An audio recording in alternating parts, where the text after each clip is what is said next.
Senator, please, couple of things. As you're a lawyer, as regards the sexual harassment matter, you also know that that case was not a case of defamation filed by the Senate President's wife. It doesn't bother on the determination, you can correct me if I'm wrong, on sexual harassment. The motions I saw was as regards stoppage of, defamation. So we can talk generally as regards interplay between male and female senators in the Senate.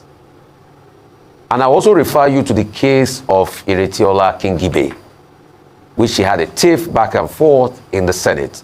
So there have been many cases of, the rights of women trampled upon in the Senate. What's your outlook on this matter? These are general matters. What's your outlook on this matter? Well, we were 4 female senators in this 10th Assembly. And I will tell you straight up that I'm very close to at least 3 of them. I sit next to Senator Ireti Kingibe, and I consider her as a friend. The issue that you're speaking about, again, does not bother on sexual harassment against her. Again, it's a matter of privilege. I don't also think that is directed to any individual because of their sex. If I were to give you my own experience, there are many occasions that I also would complain, and I do complain. Because there are times I raise up my hands and the Senate President does not recognize me, and he recognizes someone that is behind me, and I'm wondering why is that so. But he cannot entertain every individual or every senator at a sitting who have an opinion on any matter that is on the floor. And so it is his prerogative. I don't believe that he does so because of the sex of the senator. I really do not believe that. The Senate President, in my opinion, which I will give based on what happens on the floor, has not, in my opinion, made any sexual remarks to any of the female senators. And I don't think that any of the female senators have also complained about sexual harassment against him or anybody. We joke a lot in the Senate. I must let you know that. The Senate is not, I don't know how to say it, but the Senate is a place where we all converge to discuss about the matters that affect the country, 1. 2, after a while, having, sit in the Senate for 4 months, 5 months, 6 months, 1 year, you understand that there will be familiarity of some sort where we even call each other by first name. I remember when we first got to the Senate, we addressed each other by Mr. or Miss and so on and so forth. But now we call each other by first name because we see each other every day in the chambers, we sit close to each other, and we also confer with one another. And so if the familiarity is what it is that is considered some sort of harassment, I don't know. But for me, I do not think that that the conduct of the Senate President on the floor is such that is against the female in the chambers. I do not think so. Speaking as regards the conduct of the Senate President, there was a time before he even became Senate President where he also called for his privileges to be respected in the time where Bukola Saraki was Senate President. And we all saw that occasion, how it went then.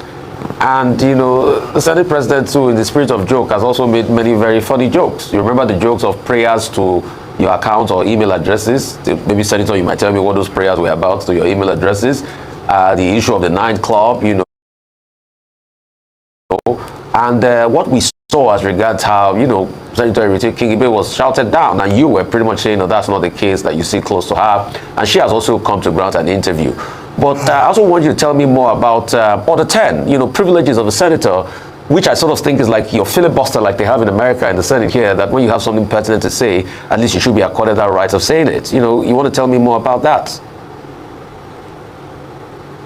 Well, like I said before, every senator has that privilege to speak, but you also have to be recognized. In the Senate, there's order. You can imagine 109 senators, if we were to speak as at when we want to speak, will all become barbarians because there will be no order. And so the person that has the gavel to bring about this order is the Senate President. It's his responsibility to conduct the Senate in an appropriate manner. Talking about the jokes, I think that is one of the qualities that the Senate President has. You may not know, but there are many occasions where it is very tense in the Senate over issues, and then he cracks the joke and we all relax, laugh over it, and then move on. Yes, you might say that he might have some jokes too far. Yeah, I acknowledge that. But without that personality that he has to be able to douse certain situations that are so tense, maybe you would have been having fights in the Senate. But that does not happen because, again, it's the Senate, and two, the conduct of the Senate President is such that he's able to manage the personalities there in the Senate. And I just imagine Ruben. Ruben, let me make this point. Yeah. Ruben, just imagine that you are presiding over an assembly that has probably about 6, 7, 8 former governors, ministers, and all type of senators there. It's not easy. Okay. You have to use all sort of tacts and to be able to control the Senate. Senator Maxwell, thank you so much and for just explaining to us in better detail the character of the Senate President. That is quite a jovial leader. But do you think that there are some jokes that might be taken a bit too far? In the course of joking, is there any time where a joke is too much? Aside from that, what you're saying this morning is that you absolve the Senate President of any wrongdoing because he must have been joking. To this end, how fair would tomorrow's Thursday's Ethics Committee meeting be to Senator Akpabio, especially because she's asking for a live coverage as a result of her not feeling that that the process would be fair. And from what you've said today, you've already made the assumption that the Senate President is without wrongdoing, so he's in the right. What are the guarantees that she would get a fair hearing if it's not live covered? So the first thing is that, are there any jokes, in your opinion, that might be a bit too far or misconstrued? And number two, would she get fair hearing, especially because you have already opined as chairman of that committee that the Senate President is without fault? And sorry, Harry, just to come in. We just got a letter that you've rescheduled the public hearing to Wednesday, 5th March 2025, 2 p.m. prompt, meeting room 120, New Senate Building, National Assembly. Can you confirm that to us, that you've rescheduled the public hearing to today? Confirm. Yeah, confirm. Yes, confirm. Right. Okay, so later on today, you'll be seeing Senator Akpabio. So the first question, sir, around jokes, even at that level, especially because he wants to douse tension, are there some jokes that could be taken a bit too far? And then second, would she get a fair hearing, especially since you've said here on TV as chairman of the committee that he's without wrongdoing? Well, let me start with the second question. Will Senator Natasha Akpabio get a fair hearing? I can assure you that as long as I'm the chairman of that committee, that she is going to get a fair hearing. She's my friend. I don't know if I should say that here. No one is going to trample upon her right or upon the right of any other person. You will have a fair hearing. She will have a fair hearing. And the issue of having the media, we also want to be very careful so that we don't overplay this, because it's a matter within the Senate. It's a Senate matter, it's a Senate issue. To make it such a media blaze or a media affair, that may be even distractive to us. My committee room, it can only take so many people, not many, and the committee has about 24, 25 members in the committee, and so we want to be focused. We want to be focused on the issue before us, and not to be distracted by any other issue. Yes, she's going to have a fair hearing. I can assure you that. First question around jokes. On the matter of joke taken too far, I'm sure you're also referring to the joke of the nightclub. Yes, the Senate President is a human being. He recognized that, and then he came out publicly to apologize on the floor of the Senate. I thought and I believe that should have ended that conversation right there. Yes, I'm sure that the Senate President has been able to conduct himself in a manner that would not be misinterpreted as condescending to anyone. I'm Senator for Labour Party. And I could also complain that I'm denied the privilege to speak on the floor when I want to speak, and that has happened many times. But I don't attribute it to because I'm a minority party or something of that nature. Like I said before, 109 senators, we all have an opinion on matters. And if you allow 109 senators to air their opinions on any matter, I think we'll be sitting for 24 hours at any given time. And that is not possible. So please, I will use this opportunity to also ask that everybody should be patient and allow us to do the work that we're supposed to do. And I'll assure you that there will be fairness and we will strictly adhere to the rules that apply to us. Okay. Did you listen to him? That is Imasuen, Labour Party Senate. He is the leader of Ethics Committee. Today is the hearing, Natasha versus Akpabio, Senate President Godswill Akpabio, hearing from that Ethics Committee. Today is the hearing. I think it's 2 p.m. today. Now, this is the leader in that committee. So he's the one. You listen to what he said now. He's the one talking like this. You know, since this issue started, every senator has come to explain the order in that Senate House, the rules, order should be obeyed, blah, blah, blah. One thing I've noticed so far, some senators speak on these issues, not senators also on these issues, even retired senators and barristers. Some of them are all saying almost the same thing, while some are also not saying the same thing.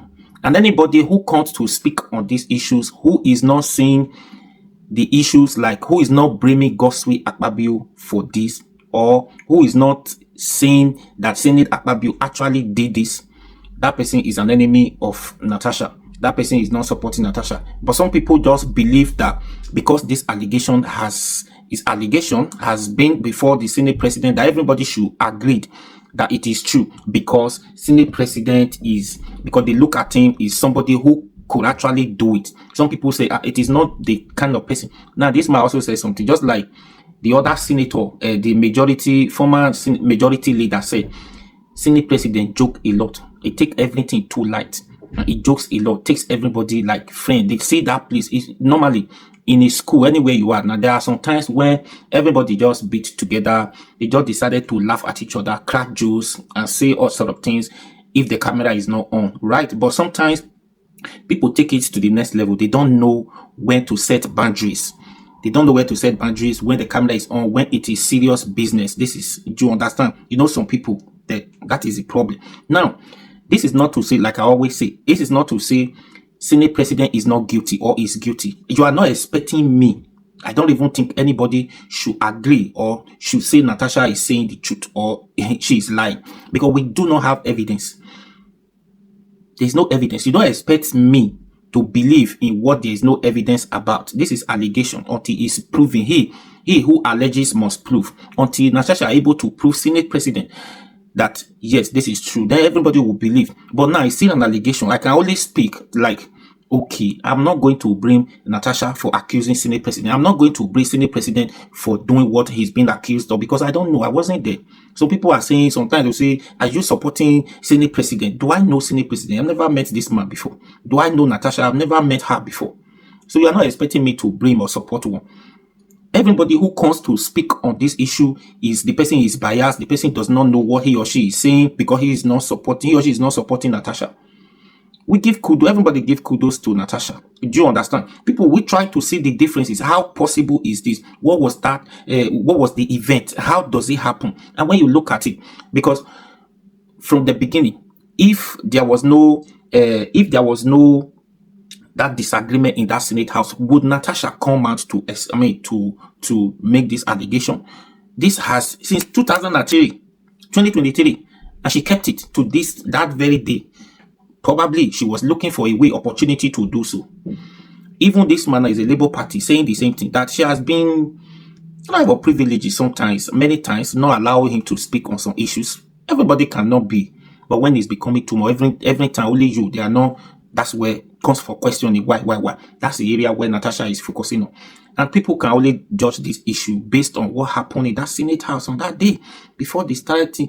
That actually happened. That says harassment you are talking about. Is it in Senate House? No. Outside the Senate House. It's not really what the Senate we decide before the Senate, because they can only see, this is what is in that the order, the who disobeyed the court, the order in that Senate House, and the rest.